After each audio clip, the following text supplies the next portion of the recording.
Abo nonsia yema etiefo nina ajo. Aha eye Adventist World Radio Kumasi 97.7 FM so 108 Otumfo Osei Tutu the second Blvd Street asafo ahimfie kwanso ene yewo ene eye wukuada ehini mebosome de toso edunum wa afimpinu ene edionu enumu ebre asose enwumrei oman yimu ene amahudro bi so nsema yensa kan ne aboabo no yede beso mu se enwumrei no nsia kase Shane sonse kase obenya bi etie ewo abefo ntentenfidie so www.awrkumasi.com afei okọ utetefone so a na o App Store anase u Play Store no na watwe Radio Garden otwe Radio Garden na wabo ahyem Awr Kumasi 97.7 enya eba ya no ubetumi etie yedwumadi ahodo ni nina Facebook and YouTube Awr Kumasi 97.7 forward ncheni na fa hobra afi like page no na share na afoforo nso wo mu ensa entumi enka bi sa enso na obetumi edi ye WhatsApp eye channel no echi Awr Kumasi 97.7 wonsa ebetumi akayen ene enwumrei enseme bedi kasiemu akotene abi enese kane mampani abedi ekire Dr. Mahmood Bawumia dia babontense abato na NDC fo edi nkunim wa afimpinu ne eduonu enan no na eye ehumobro abato na enipa wo Ghana etoye no Dr. Brian Champon so e de atodwa sese nyame ya na dom na se wo be ya Frank Atufo ema NPP amanyokuo na wo beboa emenkabom na afe pepepe ye na mpuntudwuma ebeba ewo NPP mpanimfo nim sanso ene yeko ensemfofro emu edia openia ono eda ewiase kubata wo hwe enofo so no edia ba abetudwa akasa fakokrama eto enofo no emu no Maame akosia se wa fusu eye opani enyina anim se fa ne dade lumba ne ho kani de ekwama empanimfo se won hwehwem opese wo hunu de kodia ede ne kunu eto anananom e wonse do ye ko ekopiemu ewo ensemfofro mu a Owura Solomon owusu de nsembia babontense enhwehwemu empanimfo de abeto dwade afa Ahmad eye swale ni wo no wuye no emu owerem kakra Omampani abedi ekire eye ya maame na Jane opoku agiman ese aban eye na nisuade hunu se wo behwe na afi waboa mabunu ama wonso wanya enwuma pa aye oman Ghana enchinwahye bi akoso ewo sikasem ho amenam so ema brantie bi age ni twetwomutwo enkwa efri ni nsem Afrotel wonum nso ye adwumaku a woboa ema yetimi kasa e wo mframa mekire telecommunication no wose wo beboa na afi wodo wo ho akodom Airtel Tigo na waka bomu abo adwuma wei ene ensenka ye bi ene na nwumrei yafa brenya daja ye de beso mo se enwumrei no nsia kase e wo Adventist World Radio Kumasi 97.7 FM so fa wo messages ni na fa Facebook ni YouTube ochro edit ho a ye bekenkan ede amount yenya enwumre mu beti enensi ede kase ebeso mo eyeme dachi hene ni ansa mensa mene abina adomaku redu ye twa ye hutew ye ba ye de kase ni nkyeremu asomo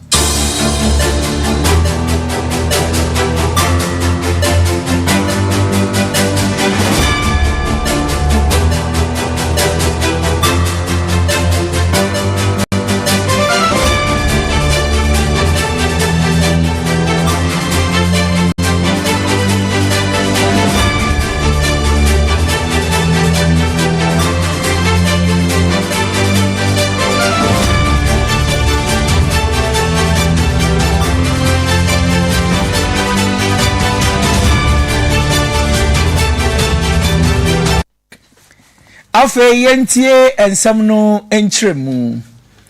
kane mampani abedi ekire Dr. Mahmood Bawumia ende nana adodankwa akufuado ebefa Ghana benya no wa afin pinuni edunsia de bepem afin pinuni edionu eye enan mu na oye mampania be de kire no ede nsem bia todwa na Dr. Mahmoud Bawumia ensemu na o kire se wo hwe encho chenchirenche a MPP amanyoko no kukurudu eshi rado womu ediye edi ema National Democratic Congress NDC a kane mampani sabre no mekire John Dramani Mahama etumi enya akwanya na obetena eye abenya ne so no enya dia wo betumi agina baabi akase oh eyo no nti enenam so ema nkukuo baaye eno ena kane mampani abedi kire Dr. Mahmoud Bawumia kasa na o kire mu se sa nkukuo na MPP edi wa afimpinu ni eduonu enan no Ghana for edi awreho ni mobrohu na koto aba edima NDC for MPP for dodo na ampo no wo mo ankwa abonten ankwa ankoto aba no eno ode atudwa se senka MPP for esore waka epieye efi wo mo demu komonten so koto santene edi wo mo kokromoti ekopempem eye nkrata so a enkan kunimdie ende afala ankabe fufufu kra edi ama MPP emanyoku no eno no kasa no o chemu se sa eye nchoya MPP ediye no ono a ene betumi aboa ama nyankropon eye adoma wa afimpinu ni edionu nwotwe 2028 abato ebeba so ewo opanima bosomeda etoso enson no obetumi asaba bedi nkunim edi ama MPP emanyoku no o kasa no chemu se wei eni neni so ade hu pa o hwe se MPP amanyoku mpanifo ni na wo beka won ho abom se de beye a wa afimpinu ni edionu nwotwe no MPP fo betumi ama wo mu echitafo ni na asore waka na wo mu akoto aba no mabagi tumi no edi efree NDC ensem Dr. Brian Champon no ye pani a waka nipa baanum a wo hwe na MPP amanyoku no wo gina ma yato wonso aba ayi frankatufo na opani ahye ne nto abo ase ne no na wode ehye ase finkrampopuni mantemu o kire se atuhine ne asihine me kire delegate wonum aba wo beto no won hwe benkum hwe nifa na emum wonto aba no emfama onumum afenso wo srese se nyame ye adom na obeyenkunim difo na otu MPP wona amanyoku franka no a obehye se na abamu no pepepe ye afe nukradie na afe bambo wonsem so ebegina pempim ewo ne penso enu nti obesre sebre no so a wonhwe na wonto abama ono Dr. Brian Champon wodi tu edwase se MPP amanyoku no anka won ho ambom amfa mra pepepe anya adwuma ne ye ka no discipline yi na wantumi anhwe ye dia ene na obekoso abere papa ewo amanyoku nim sanso ne wote won ho asesesa wa adwene dia ene na mpuntudwuma ene nkoso ene beba amanyoku nim yentie Dr. Brian Champon ni nchirechire mu a odi to ye nim. I also assured party people that the key areas that I will focus on should be win power, and also as part of my campaign messaging will be on jobs. Then I ask them to look at what I have done for myself in the private sector, and I will be able to leverage on that with government policy to create more jobs, meaningful jobs for young people. I also made them aware that as the youngest presidential candidate, aspirant for that matter, what I have 97.7 FM inspire more young people, which will bring them to vote for us in 2028. Assure them that our future government will focus on infrastructure, health, education, and roads everywhere that we go. The Eastern region, when I started, we were always talking about roads. Brian Champon waka nipa numu a wo gina ewo MPP amanyoku dim se yento aba emfama no na ometu franka ema NPP amanyoku no ne yete okasa wo Dr. Brian Champon na so ye ho ano ena papai ene wo afimpinu ne edionu miensa ansa na MPP fo kwakoyi Dr. Mahmoud Bawumia na ne din enhye da anim obi nim dia ba enedie nani abre den na papa yi e dia ba bonten se ohwe nipa na woka no ho a wo ba bepre se yento wo mo so aba na wo metu franka emfa emma mekire MPP amanyoku no a ohwe no hu sampa ono ogina mu pa ogina ne naso eno de etutwa eno okire mu se Ghana for se musu ese galamse yi adokro yen a yensuo nyina asese ene mupo bi obetumi ama galamse no atu atwa muni MPP fo eka bi wo mu nyina ankasa na wonto aba no emfama no Dr. Brian Champon na ombeya frankatufo emfama MPP amanyoku no na fe obegina wa afimpinu ni edionu eye enwotwe no Mwasa to aba no e de amano amana ba be ye Ghana mampani eno ochem se sa niam we ni na akoso a ono ode tabo beto eye efomagudi ayetu ni na so ene putoka se me be ka se 90 days na cha se nefu makomako edi okron ena ode besi wo se bibia ye galamse ana se legal mining ni na no nefu makomako edi okron de mo bia enkotu eye galamse ni bi eno beboa ama yensuo na aye basani ni na no eni etumi atenwan na boa ema Ghana nso impuntu etumi aye adwuma ewa ha yentie openi Brian Champon said you see a training nsem days. I'm not talking about even a state of emergency. 90 days, rainy season, let's clear our water bodies, let's engage how we go back to mining. We cannot stop or repair the tie or the track of a moving train as fast as it is speeding. We need to agree, and I'm not talking about state of emergency, that mining, regardless of where, should stop now for the next 90 days. Let's regroup, let's rethink, and see how we can launch back into responsible mining. If our food systems are being poisoned, and we just look on, that we prefer to make the money, the people will not be around in a very short time to try and arrest the situation. So this is something that I believe answers to general security questions. Thank you. Openi Brian Champon yetene ne se ochem se obeye mampani a nefuwa edi okron enodi ebetu galamse ase krakra. Bosome aye uhumu mo ne da etoso aduonu nsia na omanga na nyina ya nwumtuni a edin aye nyina de fe no ene dadi lumba ne din pa ne Charles Kwadwofosu eto anananom ewo nse do yayaya na ewo ye chi no akwakoye nsem bebre meteme ho ase fra busua fam afe ma mienu a wonum di opani achi nso fam a akoye deja ewo ententan fidie so na no na Nigeria ma me akoso asewa ne papa ne nua oba ye fra no Ernestina Fosu akabom esre koto ne mpanimfo se opese wo hunu dekodia frenchema etimi namso a opani eto anananom ewo ensedo na wode akwakodan jaman wonum asuaye wo oman Ghana mu afe nso de wo asuaye wo jaman hono anso no wode akwakodan wonum afe nso ba Ghana ha aposifo fa wonum ye nhwemu fikofiko mkire CID eno nso maami akodwa ato a wonum se won hwehwemu na won hu dekodia namso na ye nyina dadi lumba Charles Kwadwofosu a wato anananom wonse do no ye nhunu adekrose de beye na abusua menteme ho ase ko social media obi a kire na adwendie wom eni de enim nyina no ebeba abonten ama nipa dodo no a eho ebeto ama opani nso sabi bia wo no obenya sudi na yetumi apene kwa bia ye na ye se de se ma ono nso wanya ne baabi na wakoda Yetwa kasia no eso na etiefo se de munina munim se ehini me bosumi awiase nina de asi wo se eye enofo bosumi na ene empokwe yi betumi ahwe ne yie se de be ya kokram yare a eto ema wo mu anufu mu no ensan enkoye ade ebe ha ema no na eno na ukopie mu ewo Breast Care International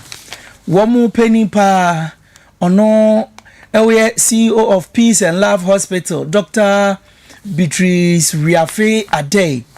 Ede abase empempi no se kokramyare to ema nufumu e wo Ghana manimu a na enipa bi mu aye wo mu se ho we die eye honhum nsem eye obi na aye sa wo de wo ye Facebook ne ye YouTube page na obehu kokramyare ato obi enufumu a unhu kra se eye nufo kra na ebo ne kokoso no dia ya se ebo aye bare pa we de rock ketua pa botan ketua eno ena mame Beatrice wiafe ade kasa no chim se emma ye ntena ho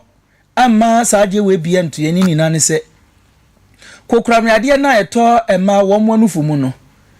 enye abosonsem bia ena enye se we die obi na eye me da bi eno ode atudwa se empempi no eya na ema no omuhu bibi se enenam wo mu nufumu no a wo mu ma wo mu adwen enkoso eya na yom se ene yesusa no kra na me de mensa kan me nufo na me hu se bibi dem tie no na ende eda so edem eno na o kire mu se de wo mu edi kan no da no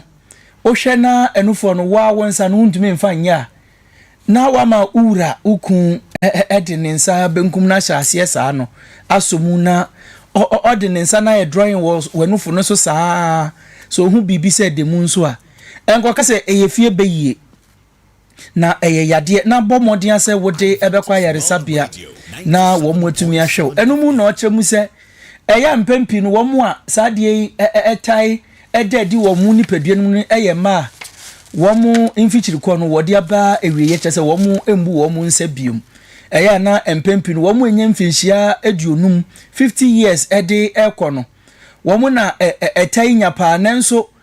nansen de enkwada enya mfinhia edun wotwe de ko eduonu ni nanso no wo mu etumi nya bia ode aba se ya momodin ye pa se breni abreni na no ye de yeni ebekira ya sabia na fa nya ye wo ekun no ya hwa ama ye kun no mu emiemia man na wa woni kunu se wa wuntumi so ne wa o maame de oba to oba na ono so asuso mama wa sa wo fere wo maame nso de a empem bebre na fa wani ekire ayaresabia okasa no chem se akwada ba ko wenye mfinhia edumiensa kura mpo no watumi enya kokramyare eto enufuo yi mu bia sesi ha no enkane no nanka omu enyi nkwan so sesi de enkwada ni na tumi nya binti se de beye na kokramyare no emeto enufuo mu nenkofa ohaw emfa mba no ma wuku emiemia mawo no nhwe se bibia betomu a ana se ma wo maame nhwe mawo ofere o maame mo amuni ekun no ene na do ani akiremu ayaresabia na a doctor for wo hu nimdie no ahwe wonufu no e de mesan se daachi oba peni a odikan ebenum nufu ni bi ansa na wo ma wo be wo mo no so no wo mo nso enum bi e wo se obia etumi ebo ne nufu ho banate se no ene efutu a Dr. Beatrice wiafe adey e de akọ ama ema enyina Waya osum nhyehyeye edi ama dwumadie bi a eba so na omampani begina so na afi wabo adwumaden edi aboa Ghana mabunu na yenso yanya adwuma aye aboa yenya sikatwitwidie agu yebotom na adwumadie no din a eba beda so eye adwumawura no ye adwuma opani mahama ne na aban esi wodi si wo na waye ntete asoronko de ama mabunu na afi wonum so anya wondaache na okiremu a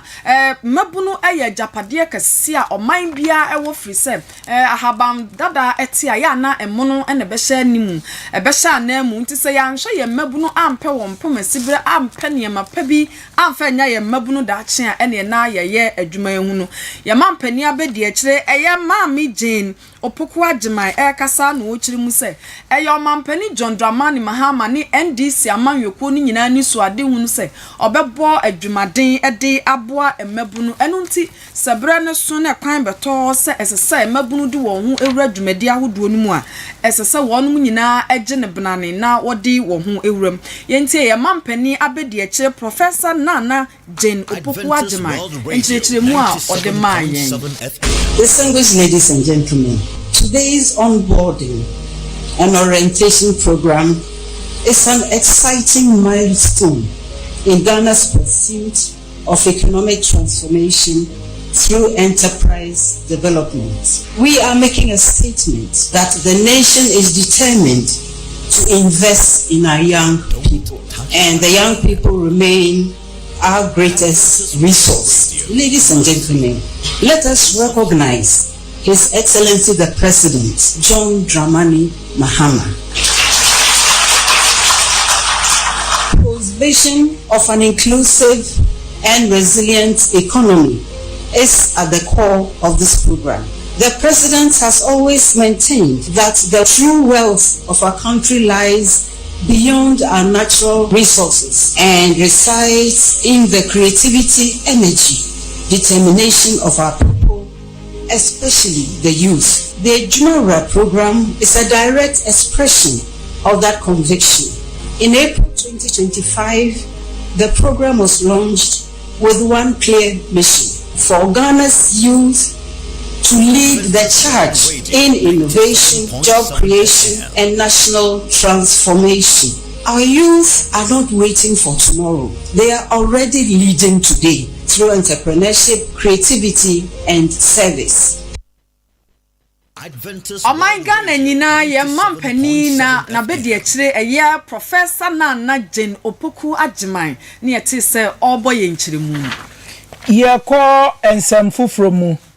Na yɛde ani akyerɛmu ɛwɔ nsɛmfoforo mu ɛde amobɛkae sɛ ɛnkyɛ yɛ bia ɛne ɛnra ɛne yɛde bɛto mu anim sɛ Ahmed Swale abrantia no yɛ nsɛntwerɛni a onya ne nyamefrɛ wɔ abra nipa bɔnfo bi ɛkɔbɔɔ no etuo no enipa no wɔ susu sɛ wɔ hyɛ kyerɛ na wɔkɔdi saa nipa bɔnfo sɛm no okɔ ɛyɛ enkrande a wɔn agyae nipa yi sɛ onko na onko didi ni trim eno ena ohwe openi a ono eka NDC womo amanyo ekuo no womo enimu mmara na wo kasa ede mamanyo kuo no Victor Kwajoga Adawudu kasa no kyeremu se sa eniame ya akoso yi de emu owirem papa se wohwe se de yesi aye eniama na ase amanyosem kakra akom we untumi nka se eno a se tra se keke ena Ahmed eye Swale wo mu eku no ye ka se oh ene de yesusu so dis abone ne ye ngyan no manenko eno na okasa na ochem se Ghana for mo beka ya ewo eye afiapem eye ahankron ne ediosia ba akode kopem afiapem eye ahankron ne ediosia miensa metre 1961 de kopem 1963 ho ba bi no ensem bi saa ebaye ewa bra na enhwehwemu bi ekoso ede afa eye adamafio eye tracing bi ekoso si ye kunu no no chem se saa bra no nhwehwemu ekoso kra no nipa okogina hoka so oh ene me kra no minim hu bi me kra na me di saa bone no nipa na eba ya ka se ontro mra hye bedwa kra no wan hu twiro enso na nipa na twiro wo ne report mu so me na me di bone me na me yese eno no kire se empempi no eya na enipa bi mu wo mu wa ban mu wo mu ewo tumi no wo mu na mpempi sa ne ma we taifa wo mu so esan set tumi no wo mu no na wo mu apenipa bia na ndie yesi o kona kogina na ndie kasa wo na wo yes abone no ne aye kataso muamua so eno na ho kasa na ho kire mu se sa ne ma ya ekoso no emboa ema pepere yo enya dwuma odi tudwa se onde osusu se wo mu etena asem ne so no wo mu ene Ghanafo endi ne ye esan se amanyosem bia koso wo baabi eno ena ama no kredie entumi amba yentie Victor Kwajoga Adawudu ensema ode etudwa. This matter reminds me of the treason case. The treason case. Yeah. I tell you that, look, what happened in that case, the evidence, right? And the hostile manner in which that case was done. Adventist World Radio 97.7 FM. Somebody, the key person who says that they did the drawing with the people and they instructed him, and he wrote the names. Parliament, the sketch. You ask him in court. Okay, you said you did it. You wrote the name. Okay, take a paper. Spell Parliament. He can't even spell. He can't even spell. Spell Obetebi Lamte. Circle. Spell it. That man was promoted and taken out. Wow. You know, so it tells you the whole system has to be looked again. Mm-hmm. And I commend the Attorney General that he's been bold to come and say that we will not convict somebody when we look at the evidence,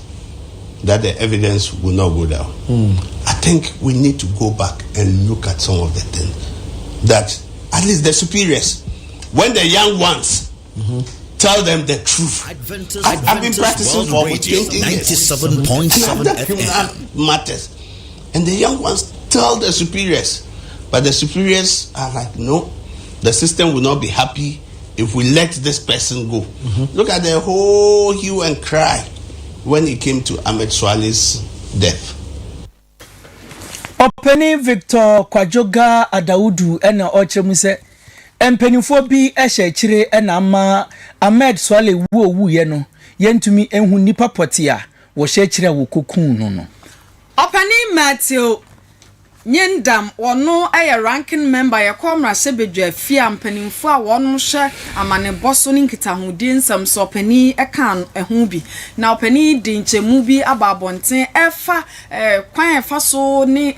nipa kasa won framamu wo kiremu a sade Afrotel anasa nipa bi pese wo hwe na ko ka telecel ni Airtel Tigo bom no ye ne ba ko no openi so wono de adabraka enya ade a openo so kra nempo se wo bepeno so se krata asemu nyina efa toten enu nti saa amani boy anasa nhihye baabi a akwadru bia esese wo jai no ogina ho na mpanimfo de nneomagu akwamu yenhwehwemu fikofiko ansa na watoa so osesa hia na ye beka ne mienu ahia na ye beka bom amana ye ba ko no de eni kwan se ebasa nemom aban no emfasika enhye saa telecommunications mu na emwa enjai se ye be hwe na yaka omumienu abomu World Radio 97.7 FM. Bia emano esese woja yentie openi Matthew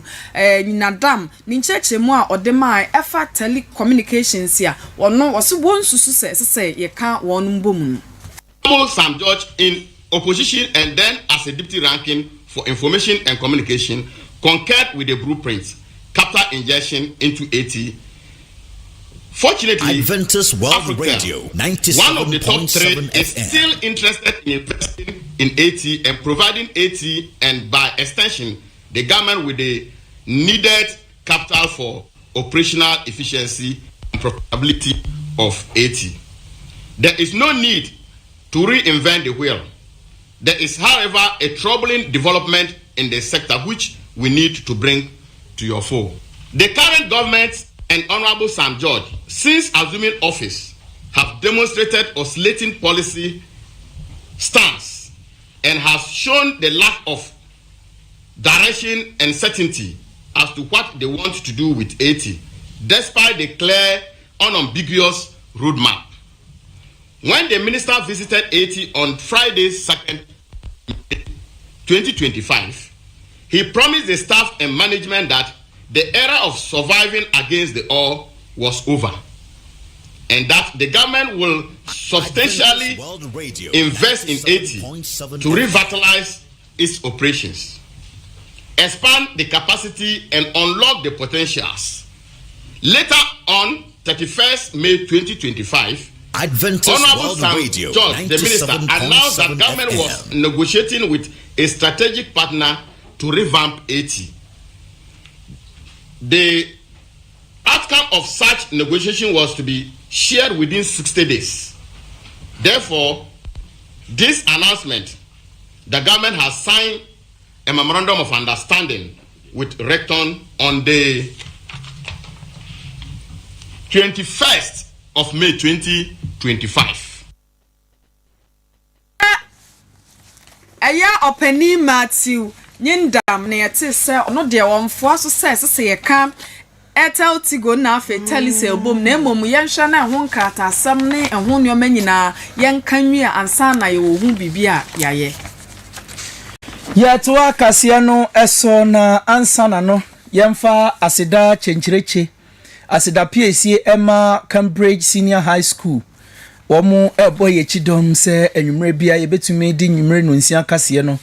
abesom wo Adventist World Radio Kumasi 97.7 FM so. Na Cambridge for hremu a wo ba na wewie JHS no ene SHS 1 2 3 ni na wo mabie wo mo apon ato ho.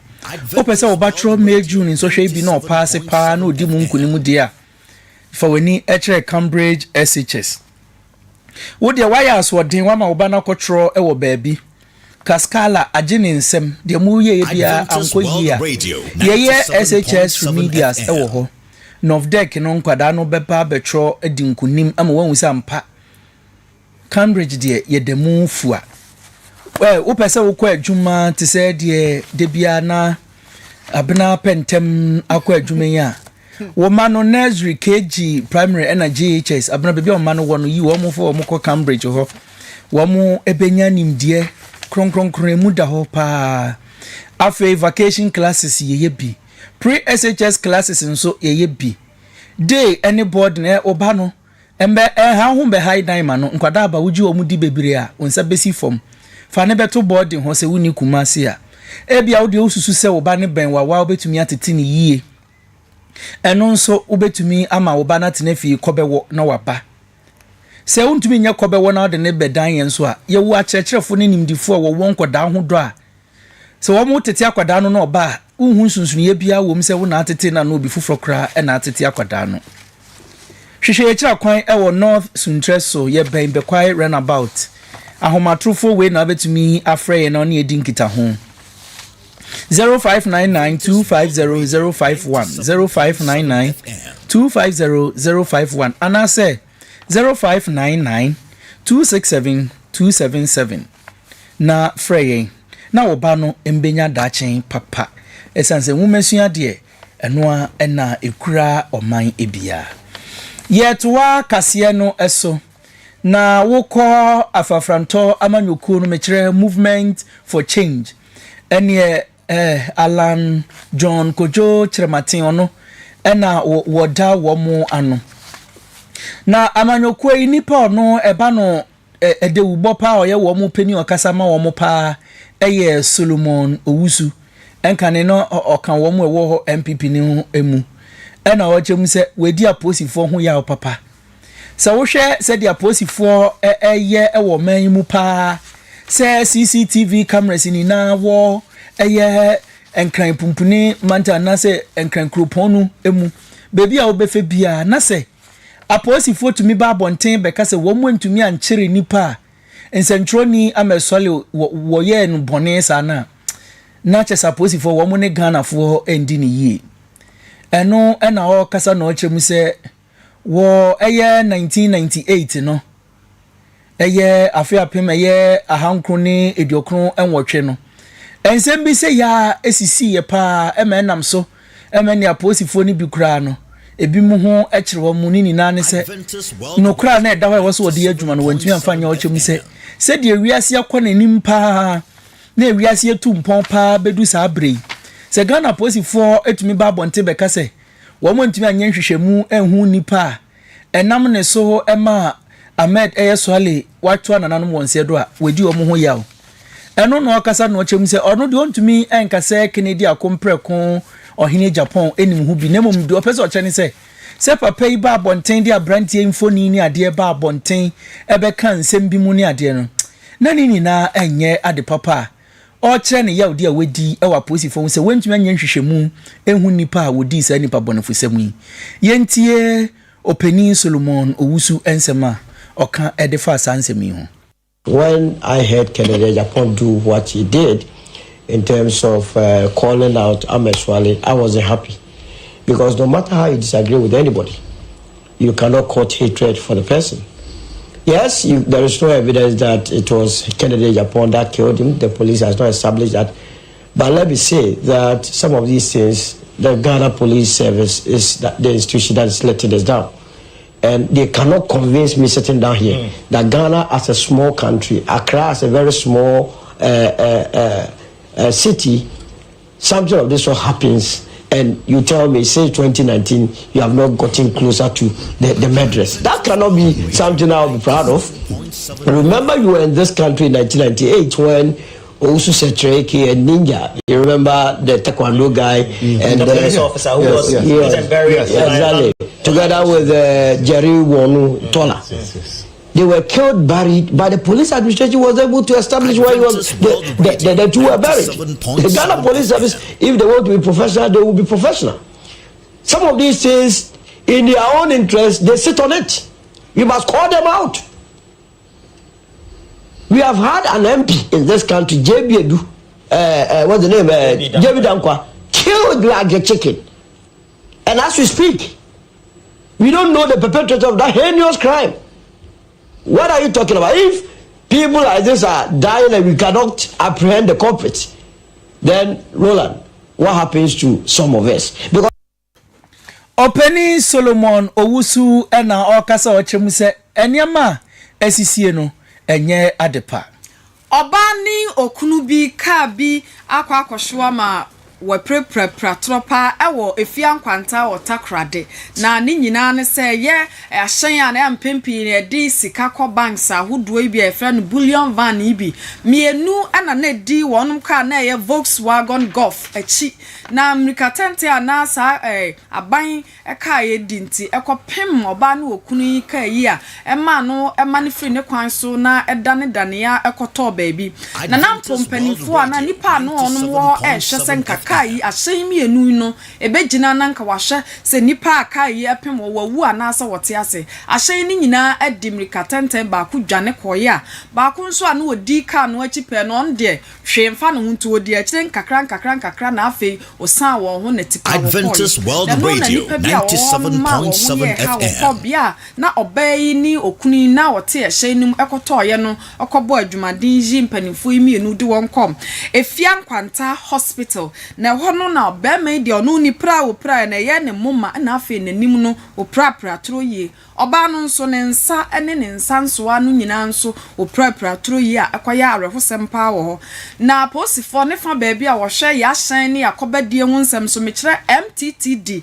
adwuma adwuma kokohwe ehunu sane aya wono de nkra eto ama posifo aka nyina ase wo mo adwumade na afi ahyen mienu a etimi di sa nyambra nsem ya wanyina mpo anhwe wachi na wahunu de akoso no yentimi nche won na afi yemfo nko aposifo ho na wonkoyi nsem baako anamienu bi ne nyina achi adokotafo ene anesefo gina oba no wokuni so epre wonkwa dendenden de ama won se de beye na obenya ahoden asaba enkwam biom a aye arehosempa ewo takrade abna wo se ehyen ben na epemo adofo yi yes bullion van ya na mpempi no how can the best ya se ka na ya na di sika ko bank no so ahu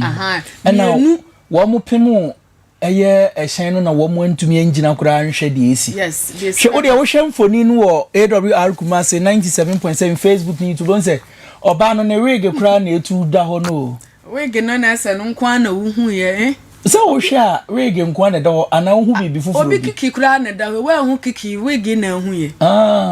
ene kiki ni swa unse mesu kiki ye bi na me hyenti niema no wo akire na me hu ni yi sa nti wo mo anya de nanka wo se wotumi agina esanse nipa nkwa de ehia sinsika ane na o sheda emfa ho se wode unse okasa o sheda so ase na wanye fair to them sign there a sign ni nipa ne nam nti se a sign ne ba na mfonso ne ba se wo begina okra no okay bi so no musuro o mo nkwa e bia nanka o mo anya mutire ni dim o mbenyo mutire didim sika na egu wo mo van no mu no eno enti na o mo di mirikantente koye no yeda nyankropon asese adofo ekoyi eye nipa mieni na unse enche yekra na no memene ena wo temane nkran so no ehyen bi konya akwanhia se ya ama adofo ankade be chemo wo mo awade no oba na hwere ne nkwa ya wura hosempa eno akwada o kan ho de hwe anye no na chese nyankropon ne hu ehu yeda so a ejina toye mantam no emu na prophet Elisha Joshua ono oye sofo a osan so eye mrahye ono onka eye amanyoku bia ho yebeka ne se independent parliamentary candidate and ye wo call evaluate ho a eho ena papai owo na Ghana fo beka ya wo abra ne ye kwakoto afimpinu ni eduonu enan abato ewo Ghana ha no ena endie die taika ne se start wi bi ye nana adodanko akufu ado ni nipa no ye hwe so ha ne ye de enema bi anwene bi adisi ho eno ena abato no ko ne we ye na nipa bi bufu ya wo die mrika ekotutu sa ne manini na edi egu ho eno ena nedie papai edi ababonte me kire prophet Elisha Joshua de abase wo mo asa ye foforo nya uko Awr Kumasi 97.7 Facebook ni YouTube obehu na nado danko akufuado ne statue ni ya foforo ene wo mo ahye ni suit se papa no pursuit shepa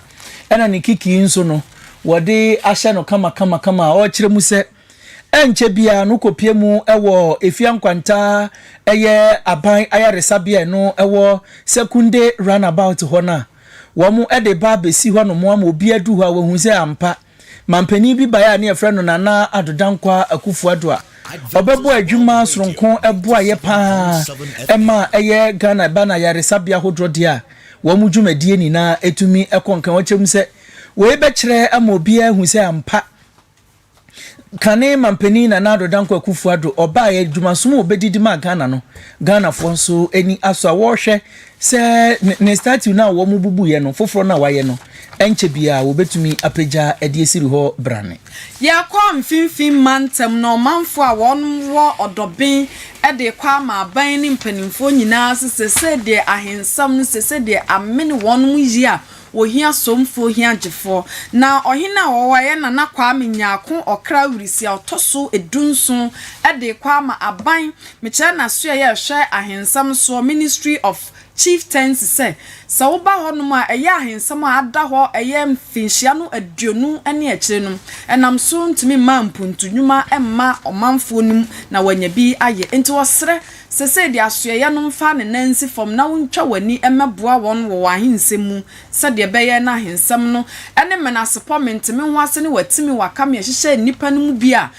pagya kakra bi a na asomu na ede ohaw ne woje neighbor no ebekɔ awie yentie nana Kwame Nyako okra wrisia otoso edunson. Just of last Saturday, the other counterpart, which is my family, the same family that we are having this issue, there were some misunderstanding of them betraying the town of celebrating Asafohene or Supi, which is by normal tradition, it is uncalled for anybody to say that beating Asafo drum and running the town, it's about calling for war or an issue. This happened last Saturday, and then the mine side and the other family get crashed, and a lot of them get injured. So even as I'm talking, we are still in the police that they are making investigation concerning who attacks or who brings, and I'm hoping that proper resolve will come so that it will end this issue of the other side raising up all the time. Even though we've got the ruling, they are still perpetrating and making the situation looking as if they're still the most powerful, like they have a power, or I don't know who is behind it. So if the authority will come to Odobing and then make sure that the right thing is done, so that the future of the children will be able to, sustain their lives, because it is endangering and it is making us behind all development, and we are lacking. Even we don't even have a market. We don't have a lorry park. We don't have anything going on. There are a lot of issues that I have intervened concerning case running only pragia and motorcycle and and people trading on the gutters and so many obscene things which I will not looking at it, I'm not happy. Nana Kwame Nyako okra risi otoso edunso a ono ye ohene ewo odobeni etise wo sresa adwobrɛw etu enkwotvere de etwere ahensam a eno aha omanfo wo ho emfie aduonu ne akire no wonyina emane mrafo nsa de beye na mpuntuo ebetumi abama wono ene ne manfo nyina. Odaso etie Adventist World Radio Kumasi 97.7 FM 108 Otumfo Osei Tutu the second Blvd Street Asafo Ahimfie Kwanso ene wo. Ehine meboso meda toso dunum wa fimpino ni eduonu enum wukuata enumre kase ene wasogu awutie. Yendi dwa kakra dia na the Seventh Day Adventist Church ayewo ahomaso domia bra enya mfinhia eduonu. Hooray! Adventist World Radio. Na wamu wenye mfinhia eduonu no wo kire mu se. Wamu beto nwom. Wamu bekọ akofa eye tekyerema etese apampa. Kakra kapa edi ahye wamu anum. Na afei no womo atumi abubom atiemu akire nyankropon totrobonsu di otonsio no obo awia bo sorobo asase die eniema wasase su ni na ye ne die kokromotie san no hobopo enye ocheso nyame nufutabra ba nyankropon no womo beto dwom ahye no hu eyenimu nyampa ama obi ahu se wo de won anui womo afa nkodi kokonsa na mum wo de ato onyankropon ho anwum kase. Eno na wachem se enwuma wo beto no wo wi a wo de be kire nyankopon maniye se de obia behu se nyankopon ni wo mu edi ni yie na wo mu aka ne kase ni maniye a kire eye awon toatoaso ni na wo kire asemi wo yi efi nwum edi wotwe enkron ene baako ena wodi edi wonjuma wo kire se emfinhye edi onu nie ena nyankopon ni wo mu edi ni yie nti wo mu bekọ wo mbetu kwan no na wo akọka ne nsempa edi a kire. Wamu afidi dano eba so ehine meboso mede toso edu enwotwe ewa afimpinu ni eduonu enum ya mu nyankropon ya adoma memenda hebei ewo asore bia eno ewo awoma so domia bra wotu nsa edi afre akwanhwefo ni na ene wamu anya akwanhwefo ni na se momfa mani enkyere memenda akwanhwefo esom ayeno wo awoma so domia bra na momeka wo ho na wamu endi afidi dei ye gina wesu atwa ye hu tewu yeba kasiye no ebeto aso.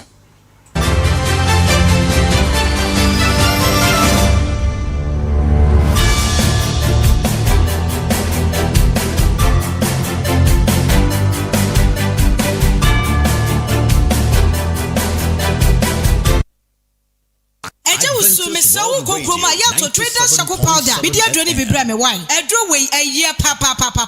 So what did be a woodrow woman or one Traders Shako Powder? And one wa na use so one in a fruso. And now be no bibi a year woodrow now wouldn't be the manua. A true no and manipulating moto. Obawa can crepa watch a Traders Shako Powder. One numbiampa. I am creative for so be no bibi a year woodrow. And now we did be a woodrow muna and do have the nipeduanoa. Traders Shako Powder, bidia dre and the betu chargeno. On Traders Shako Powder no a bema na ho atɔ fam sa wote so obi anu ano ne bia wudro ne ha nipadua no a ye obeya ne se wobesa Traders Shako Powder atreba akodi agusuo grass mu wodi atri num na de ma no ma ebema na dana ne ho atɔ no Traders Shako Powder ebekɔ akoye yefunu mu adwuma ama biribia ye wudro ana ha yefunu no afiri hɔ kora etimi nua hwehwe bia kira kwai na beboa sa wopɛ bia to a kɔ asokore mampɔn Pentecost asoda no ho ana White House na kai hu sa dure nya mapemfo abata wo ma nofo ana kwada woni mfie dumienu sa dure sa wonum ne don hwɛ duadu na ye chi na o ha ne da so ho ne ma ko hu doctor so person fra 0243 943 413 and 0260898914 FDA ahwehwe sa adwadie nkratoa yi mu agye atomo se eye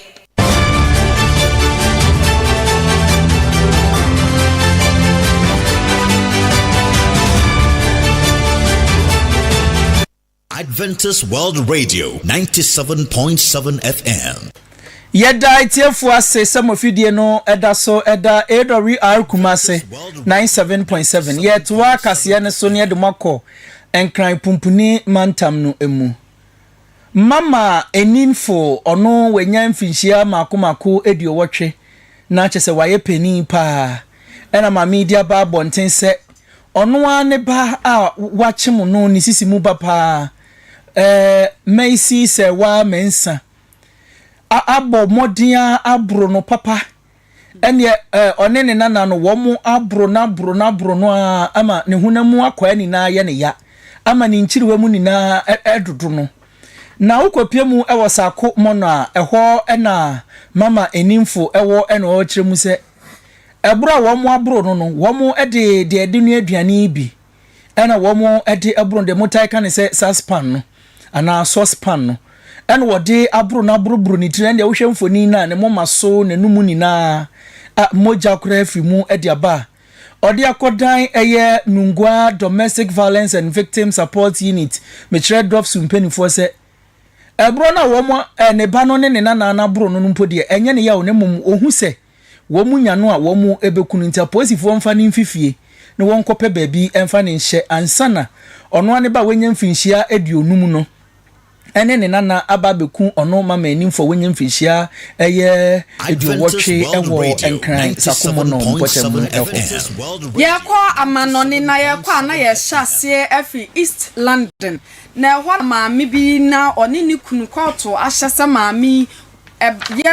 bosumi edi afia wieye eye opanima no ne da to so dunum no wo hyasa maami emfa no enkonko twere aban kukumu dendenden ne nyina ne sa ono ane ba abofra doma ketua no watimi awusu na abofra no sa amennam so ama moja gina abofra ne tim ama ne mfem pade ne nyina abubu nam so ama abofra ato nananom wonse do ya na ne nyina no wo hwemu ane farba ya sa maami woni ne kunu wono ma wade animu no wo montam enwo enti ano na obi nim sabufuo bi ne koba ye o ene abofra ni twa yentem sa abofra ni wode a ene na obi akọ ne ba bia maami di abufuo awoso abofra ama abofra ato nananom wonse do na se mpanimfo kiremu a awafo wo mo asam no ekọ na aba na ekọ na aba na ekọ na aba na we na nyame amfafia maami watimi aya nyambra asem sabre ya ene wo kọ akwadem ewo aban kukum na sade beye na beye nkaide ede ama wafo foforo a wonum wo kununum ne wo yerenom te na mpo bibi enkoyi a mmofrai na bibia ekoko wie wonso no ebeye desuade ama ye nyina yekọ Nigeria na okopiemu ewo Nigeria Ondo State Abrante bi ono enya mfinhia eduasa enson a oye ex convict ye ka se ex convict obi a wakọ akoda aposifo kukumu pen omokinwa ademola na diaba every Nigeria ne se Abrante ekun ni twotwomucho mekire ne girlfriend Joy Jimo na eno na ukopiem wo Nigeria wo mo aposifo kasamafo diaba bonten se enchinwashu bi na maami ani di Ngozi Gregory kiremu a ekoso wo mu mienu mekire omokinwa ademula ne girlfriend Joy Jimo entem na no na maami ani di Ngozi Gregory kiremu se owo ho anu hu se Nigeria wo musika naira no empem eye oha 100 eye 1000 naira na ababa wa Joy Jimo ka kire ademula se o kai se edebi woje me 100,000 naira won fama me na me de kwa kodi me juma Abrante ademola ebufu ye dane echinyehyew ntokwa ba ya wabobo ababa wa no waburo ne tese de na oburo no ne nyanko bema awreho se me fi Nigeria eba ne se ababa we abra posifo womu ewo Idanri division womu tu America ekọ bebia na asemi esi wo Ondo State hono na Abrante ademola abro Joy Jimo amano atoa nananom ewo nse do a aye awreho sempa eno na posipeni Adebo Wale Lawal edi abase